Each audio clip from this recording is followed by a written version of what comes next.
ফরিদপুরের ডিক্রিরচর ইউনিয়নের পালডাঙ্গি আশ্রয়ন প্রকল্পের দুর্গম চরাঞ্চলে বসবাসরত সুবিধাবঞ্চিত ৫০টি পরিবারের মাঝে রমজানের খাদ্যপণ্য ও ঈদ সামগ্রী বিতরণ করেছে স্বেচ্ছাসেবী সংগঠন সংযোগ ফাউন্ডেশন।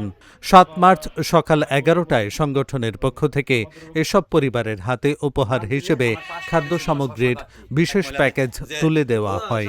উপহার বিতরণকালে উপস্থিত ছিলেন সংযোগ ফাউন্ডেশনের প্রেসিডেন্ট ও ফরিদপুর ডায়াবেটিক হাসপাতালের ইন্টার্ন ডাক্তার শাহরিয়ার সিয়াম, সংগঠনের রাজবাড়ী ডিস্ট্রিক্ট কোঅর্ডিনেটর তৌহিদুর রহমান রূপম এবং শুভাকাঙ্ক্ষী ডাক্তার আহমেদ সৌরভ। এছাড়াও উক্ত মানবিক কর্মসূচিতে সংগঠনের অন্যান্য সদস্যবৃন্দ ও স্থানীয় গণমাধ্যম কর্মীরা উপস্থিত ছিলেন।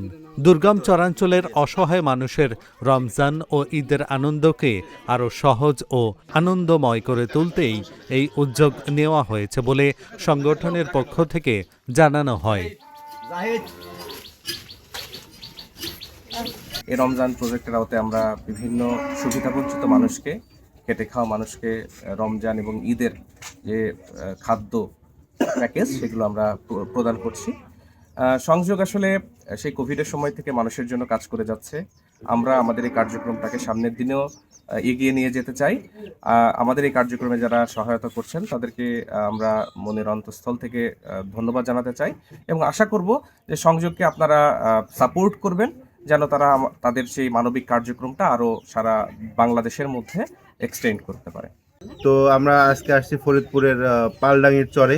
তো চরের মানুষের অনেক সুবিধা এসে দেখলাম, শুনলাম এবং আমাদের যে ফুড প্রোগ্রাম ছিল, রামাদান ফুড প্রোগ্রাম এবং ঈদকে সামনে রেখে সেগুলো আমরা বিতরণ করলাম।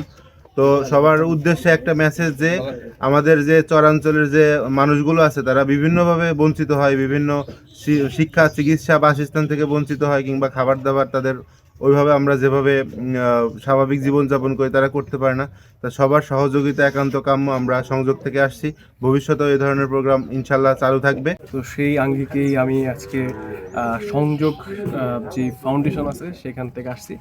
সংযোগের শুভাকাঙ্ক্ষী বলতে পারেন, আমার ছোট ভাই, ও এখানকার প্রেসিডেন্ট। তো আমরা এই সুবিধাবঞ্চিত চরের মানুষগুলোর জন্য কিছু খাদ্য সামগ্রী উপহার আনার চেষ্টা করছি। হয়তো ফুলফিলভাবে পারি নাই, আমরা আমাদের জায়গা থেকে চেষ্টা করছি এবং ইনশাল্লাহ এই মানুষগুলোর জন্য আরও করব। সো যারা সমাজে বিত্তবান আছেন, এই সমাজ থেকে যারা পিছিয়ে পড়া মানুষ আছে তাদের পাশে থাকবেন। সামনে ঈদ আসতেছে, তাদের একটু খোঁজ খবর রাখবেন এবং সামর্থ্য অনুযায়ী সহযোগিতা করবেন।